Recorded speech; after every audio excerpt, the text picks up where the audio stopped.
안녕하세요. 반갑습니다. 오늘 또 간만에 우리 또 아름다우신 우리 메디테라님 모시고 한번 영상을 좀 촬영하는 시간을 좀 가지도록 하겠습니다. 반갑습니다. 네, 요즘 또 여기저기 또 이렇게 많이 얼굴들 이렇게 비추고 계시잖아요. 네네. 요즘 어떻게 귀 좀 안 간지러우세요?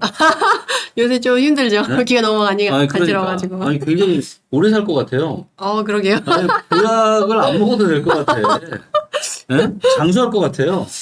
그죠? 네. 장수의 미천이 너무 탄탄해져가지고. 그러니까요. 이게. 근데 못지 않으시잖아요. 저는 원래 하루에 제가 건강보조 제가 50개씩 먹잖아요. 그러니까요. 오래 살려고. 근데 요즘에 또 이렇게 단기 과열이 좀 된다라고 해서 이게 또 좀 하시는 분들이 있어서 오래 살 것 같은데 뭐 괜찮습니다. 제가 21년에도 워낙 많이 그래가지고. 근데 제가 21년 10월에 그랬잖아요. 제가 10년에 한번 올까 말까 조례 기회라고 제가 얘기했었고, 그때 저도 상당 부분 정리를 좀 했었고, 그 이후에도 정리했고. 근데 이제 뭐 어쩌면 이제 조만간 또다시 제가 그런 얘기를 할 수도 있을 것 같아요. 그런 비슷한 얘기를. 네. 우리 메이티 하나님 어떻게 보고 계세요? 사실은 지금 부동산 시장 2024년에 서울 부동산 시장이 완전 지금 뜨겁잖아요. 네, 완전 뜨겁죠. 뜨겁고 가격이 지금 전고점 가격에 실거래가가 찍혔기 때문에 네. 사람들이 뭐야 어떻게 된 거야 당황하시고 나 아직도 못 샀는데 불안하신 분들이 지금 사실 되게 많으시거든요. 네. 그래서 그런 분들한테 조금 앞으로 어떻게 하면 좋을까를 알려주면 너무 좋을 것 같아가지고 오늘 그 얘기를 좀 하면 좋겠다라는 생각이 들었고 네. 사실 제가 최근에 임장을 또 한번 쫙 돌았거든요, 서울을. 그래서 현장 분위기랑 데이터를 이렇게 딱 했을 때 네. 리치고가 빠르긴 빠르더라고요. 7월 7월 말부터 그러니까 5월 말 그리고 네. 6, 7월 네. 그리고 7월 말부터 8월 초 네. 분위기가 한 번씩 싹싹싹 바뀌었거든요.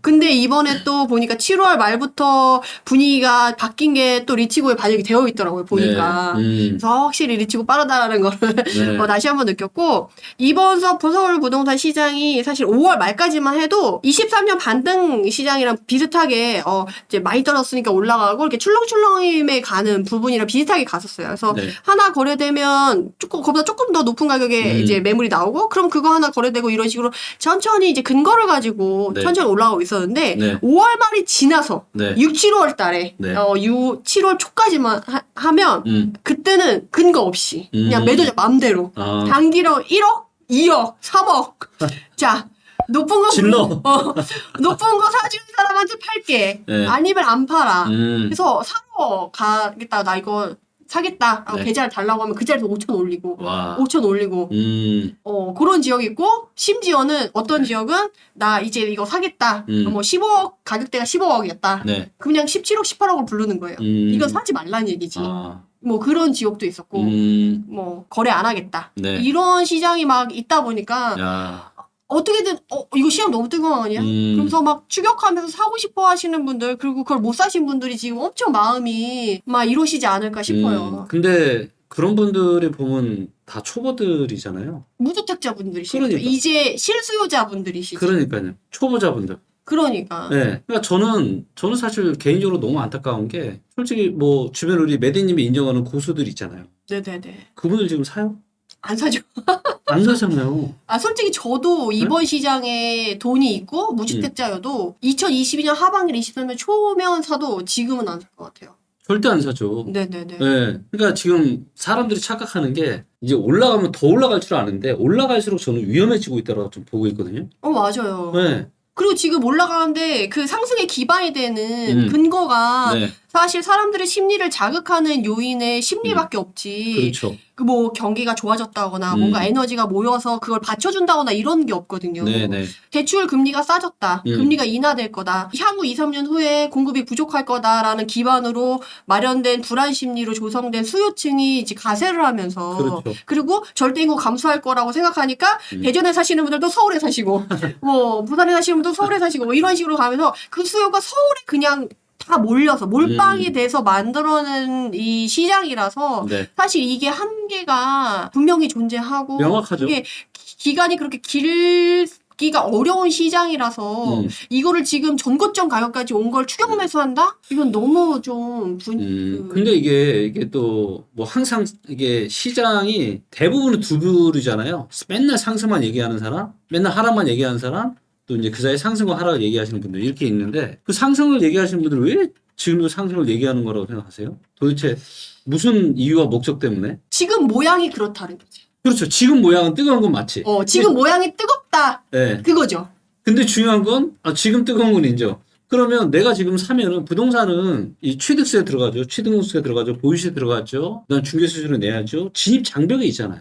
그치. 근데 이거를 내고 산다라는 거는 내가 사서 1억이 올라도 이게 이익이 안 날 수가 있잖아요. 비싼 거 사면은. 그러면은 최소한 앞으로 2년, 3년 동안 여기서 10%, 20%, 30% 이상은 올라야 괜찮은 건데 과연 그게 가능하냐라는 거죠. 그러니까 지금 가격에 좀 솔직히 지금 너무 음. 리스크가 크죠. 근데 이제 최근에 제가 또 상담 코너에 출연한 적이 있어가지고 상담을 받은 게 뭐였냐면 그런 분위기에 휩쓸리셔서 네. 가계약금을 덜컥 넣으신 거예요. 그러니까. 근데 가계약금을 덜컥 넣으니까 이게 그거죠. 계약을 하기 전에 보이는 것과 계약을 하고 난 이후에야 비로소 보이는 것들이 맞아요. 달라지잖아요. 그럼. 그러니까 너무 걱정스러우셔서 상담 전화를 하신 분이 계셨어요. 아이고. 이 가계약금을 포기해야 되나 어떻게 해야 되나 고민된다. 사실 지금 실수요자 시장이라서 실수요자분들이 많으신데 시장이 과열되다 보니까 이제 하기 전에 시장이 막 물건 없어진다 그러고 가격 오른다 그러고 지금 못 사면 못 산다고 하니까 그렇죠. 분위기에 휩쓸려서 막 그렇게 덜컥 하시는 분들이 있으신데 시장이 지금 그렇게 빠르게 흘러갈 수 없는 시장인데 심리 때문에 그렇게 가는 거거든요. 그러면 사실은 가격을 보고 내가 이 단지에서 이 정도, 이 단지면 이 정도의 가치까지는 내가 인정해라고 하면 가격에 확신해갖고 기다렸다가 이게 오면 샀어야 되는 거지 분위기에 휩쓸려서 사시면 안 되는 거거든요, 사실은. 그런데 이제 많은 사람들이 그렇게 하고 있죠. 그리고 그렇게 해서 한 의사결정 치고 좋았던 의사결정이 거의 없잖아요. 그렇죠. 그쵸? 그러다 보니까 이제 가계약금 포기에 그냥 정말 생돈 그렇게 고민을 하시는 거죠. 맞아요. 제가 이제 얼마 전 그 읽은 그 불변의 책에서 제가 한 가지를 다시 한번 깨달은 게 있는데 거기에 보면 인센티브라는 게 있어요.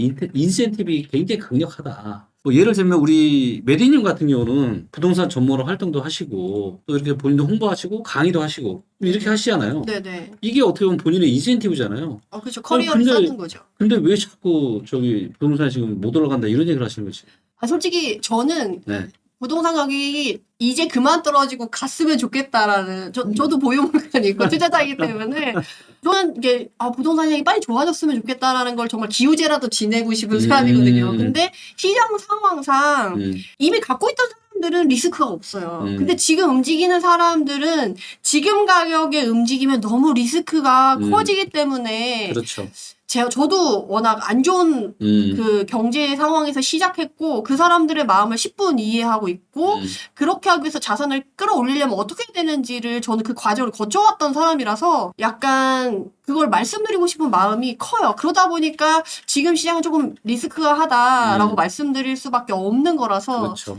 욕을 먹으면서 그러니까 이게 말씀드릴 수밖에 없네요. 정말 많은 분들이 정말 착각을 하시면 안 되는 게 뭐냐면 부동산도 마찬가지로 주식판도 그렇고 너무나도 사기꾼이 들이 많아요. 돈이 되는 곳에는 좀 네. 약간 그런 분들이 네, 모이는 왜냐면 것 같아요. 인센티브에 이게 힘이 너무 강하다 보니까. 아니 본인이 주식 거래도 안 해보고 주식 강의를 해. 그런 분도 본인이 부동산 사보지도 않고 기껏해면 한 채나 두 채 사보고 부동산 강의해. 부동산에 떠들어. 이게 말이 되나요? 근데 그게 되게 많더라고요. 그러니까요. 그러니까 그래서 이제 저는 제가 어떤 말씀을 좀 드리고 싶냐면은 여러분들이 제대로 된 전문가를 보는 눈이 있어야 돼요. 그리고 입장을 바꿔서 생각을 해봐요. 간단합니다. 뭐냐, 저도 이제 사람을 제가 구분할 때 제가 이제 아주 이 원칙을 제가 들이대 사람을 보는데 이 사람이 뭘로 밥 먹고 사는지를 봐요. 뭘로 밥 먹고 사는지. 예를 들어서 김기원? 저는 기업을 하고 있잖아요. 부동산 플랫폼을 하고 있잖아. 그럼 많은 사람들이 이 플랫폼을 쓰고 그래야 돈을 벌 거 아니에요. 그렇죠. 그러면 뭐라고 얘기해야 돼요? 부동산 좋아진다고 해서 그럼 플랫폼을 많이 쓰죠. 부동산 좋아진다, 올라간다, 뭐 리스크는 별로 없다, 이렇게 해야 되지 않을까요? 근데 그렇게 안 하잖아요. 그렇죠. 역행하는 거죠. 역행하는 거죠. 메디님 같은 경우도 일단은 저는 주 수입원은 투자 수입이 제일 많습니다. 투자치. 네, 강의 수입이 넘어선 적이 없어요. 좋은 거예요. 아주 좋은 거예요. 네, 그렇죠. 그리고 사실 투자 수익이 훨씬 크고 재밌고, 그렇죠. 네, 그렇죠. 저희 수입원은 이런 네. 홍보나 이런 강의 쪽이 아니고 제가 혼자 하는 열심히 하는 투자. 그런데 이제 또 이제 강의도 하시고 이제 하시니까 사실 기본적으로 이쪽 사이드에 있으면 본인의 인센티브가 강의를 팔고 해야 이게 좀 당연히 또 펌프질도 좀 하고 이렇게 해야 사람들이 몰리고 하니까 그런 경우들이 너무 많잖아요. 근데 그런 측면에서는 저는 우리 메디님도 굉장히 맞고 틀리고를 떠나서 저는 굉장히 진정성이 있으신 그런 전문가 중에 한 분이라고 저는 생각을 해요. 아유, 감사합니다. 네. 이런 분들이 어떤 분들이 한번 지켜보세요. 정말 여러분들이. 아니, 근데 그건 중요한 것 같아요. 제가 부동산 투자 공부를 시작하고 나서 네. 전문가의 말을 음. 듣는 건 사실 바로 듣는 건 안 좋은 것 같아요. 본인이 어느 정도 공부를 한 다음에 이 네. 사람이 맞는 말을 하는지 틀린 말을 하는지 음. 구분할 수 있을 정도까지는 공부를 한 다음에 음. 전문가의 말을 참고해서 나한테는 이게 더 맞는지 저게 더 맞는지를 판단하는 도구로만 사용하셔야지 음. 내가 이걸 결정하기 너무 어렵다. 그 결정권 자체를 전문가가 이렇다니까 이렇게 해야지라고 하는 거는 맞지 않는 것 같아요. 네. 특히나 지금 시즌은 세금이 너무 촘촘하게 들어와 있는 상황이기 때문에 누구한테나 베스트한 지역, 누구한테나 베스트한 단지는 없어요. 본인한테 맞는 지역과 단지는 따로 있기 때문에 전문가가 얘기하는 것 베이스에 본인한테 맞는 거를 찾으셔가지고 가셔야지 올바르지 네. 예전과 같지 않다. 음. 그래서 공부하기 더 어렵고 투자하기 더 어렵고 자산을 아이고. 키우기 더 어려운 시장이 됐다라고 말씀드리고 싶어요. 그쵸. 자, 그리고 이제 사실 뭐, 지금은 이제 조금 회복이 되긴 했는데, 지난주 금요일하고 월요일날 난리가 났잖아요. 어떤 난리야? 주식시장이 완전 소위 말로 그냥 개폭락을 했잖아요. 그쵸, 그쵸. 그쵸? 한때 거의 300포인트 가까이 이렇게 막 폭락을 했었는데, 사실 이거를 예상하거나 뭔가 징조가 있거나 이런 하나도 없었잖아요. 그쵸, 그쵸. 근데 그냥 순식간에 이런 그 누구도 예상하지 못한 엄청난 폭락이 왔었는데, 혹시 이 부동산 시장에도 이런 일이 생길 수 있을까요? 저는 지금은 충분히 그럴 수 있다고 생각해요. 왜냐하면 기본적인 기반이 뭔가 네. 성장이 있고 탄탄하고 뭔가 그런 부동산을 계속 상승시켜줄 만한 에너지를 계속 이끌어줄 무언가가 있는 상태에서 상승이 부동산 시장, 서울 부동산 시장이 과열이 되고 가격이 오른 거라고 하면 괜찮아요. 근데 이게 단순히 심리만으로 간 거기 때문에 주변에서 어떤 변수가 딱 터졌다. 네. 사람 마음은 하루에 12번 바뀌는데 그렇죠. 이 심리만으로 이거를 계속 버티기로 갈 수는 없는 상황이거든요. 그래서 저는 어떤 변수가 딱 발생하면 네. 지금 부동산 시장은 충분히 흔들릴 수밖에 없다라는 생각이 들어요. 그렇죠. 이게 사실 주식 시장과 부동산 시장이 서로 떨어져 있는 게 맞는데 그렇죠. 아주 또 긴박할 때는 이게 또 둘이 붙어 있거든요. 이게 또 일맥상통하는 부분들이 또 있어요. 그렇죠. 그래서 이제 저도 개인적으로 이거 사실 저는 너무 놀랐거든요. 그날 미팅하느라고 제가 네네. 뭐 안 봤는데 저는 주식사도 원래 안 하기도 할 뿐더러 이제 현재 시장 상황 어떤지를 이제 보려고 이제 가끔 주가가 어떤지 보는데 아니 이거는 갑자기 2,300 아니 얼마 전까지 불과 며칠 전까지 2,800 몇십 포인트였는데 2,300대를 본 거예요. 그래서 와 이거 어떻게 이런 일이 있을 수 있나 그러면서 이제 제가 드는 생각이